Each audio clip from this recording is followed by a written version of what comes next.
Hello, this is ജയ്. ഇന്നലെ 15-ാം തീയതി മുതൽ സ്ത്രീകൾക്ക് KSRTC സൗജന്യ യാത്ര അനുവദിച്ചിരിക്കുന്നു. ആ ഒരു തീരുമാനത്തിന് ബഹുമാനപ്പെട്ട മുഖ്യമന്ത്രി VD സതീശന് എൻ്റെ ഒരു ബിഗ് സല്യൂട്ട്. പക്ഷെ കഴിഞ്ഞ ദിവസം കണ്ട ഒരു വാർത്ത, പുരുഷന്മാർക്ക് KSRTC സൗജന്യ യാത്ര കൊടുത്താൽ പൈസ വീട്ടിലെത്തില്ല എന്നാണ് നമ്മുടെ മുഖ്യമന്ത്രി VD സതീശൻ മെൻസ് അസോസിയേഷന് കൊടുത്ത മറുപടി. എൻ്റെ പ്രിയപ്പെട്ട മുഖ്യമന്ത്രി, താങ്കൾ ഈ പറഞ്ഞ പ്രസ്താവന കേരളത്തിലെ മുഴുവൻ പുരുഷന്മാരെയും മുഴുവനായിട്ടും അധിക്ഷേപിക്കുന്നതിന് തുല്യമാണ്. താങ്കൾ ഈ പറഞ്ഞത് ഒരു സ്ത്രീയെക്കുറിച്ചായിരുന്നുവെങ്കിൽ ഇന്ന് ആ സംഘടന ഈ സംഘടന എന്നെല്ലാം പറഞ്ഞ് ഇന്ന് കേരളം നിന്ന് കത്തിയതിന് അത് ഏറ്റെടുക്കാൻ കുറെ സോഷ്യൽ മീഡിയയും ഉണ്ടാകുമായിരുന്നു, വലിയ വിഷയവുമായതിന്. ഇവിടെ പുരുഷന്മാരെ കുറിച്ച് പറഞ്ഞാൽ ചോദിക്കാനും പറയാനും ആരും ഇല്ല എന്നതാണ് യാഥാർത്ഥ്യം. 1 രൂപ കിട്ടിയാൽ അത് തന്റെ കുടുംബത്തിന് വേണ്ടി മാറ്റിവെക്കുന്ന ഒരുപാട് പുരുഷന്മാരുടെ നാടാണ് കേരളം. അങ്ങനെ ഒരു കുടുംബത്തെ നോക്കിയ ഒരു അച്ഛന്റെ മകനാണ് ഞാൻ.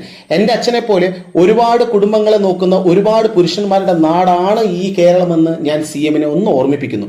പിന്നെ പുരുഷന്മാർ ആ പൈസ വീട്ടിലെത്തിക്കില്ല എന്ന് താങ്കൾ ഉദ്ദേശിച്ചതിന്റെ അർത്ഥം മയക്കുമരുന്നും കഞ്ചാവും പോലുള്ള സാധനങ്ങൾ ഉപയോഗിക്കും എന്നാണെങ്കിൽ അതിനെ നിയന്ത്രിക്കാനല്ലേ നിങ്ങൾ ഓപ്പറേഷൻ തൂഫാൻ എന്ന പേരിൽ നടത്തുന്നത്? അതല്ല, പുരുഷന്മാർ ആ പൈസ കൊണ്ടുപോയി മദ്യപിക്കും എന്നാണ് താങ്കൾ ഉദ്ദേശിച്ചതെങ്കിൽ ആരാണ് ഇവിടെ മദ്യം വിൽക്കുന്നത്?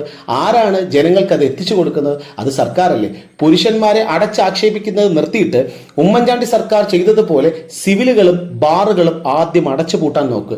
കേരളത്തിലെ ഓരോ കുടുംബത്തിനെയും കണ്ണീരിലാഴ്ത്തുന്ന ഈ മദ്യം വിൽപ്പന ഇല്ലാണ്ടാക്കാൻ നോക്ക്.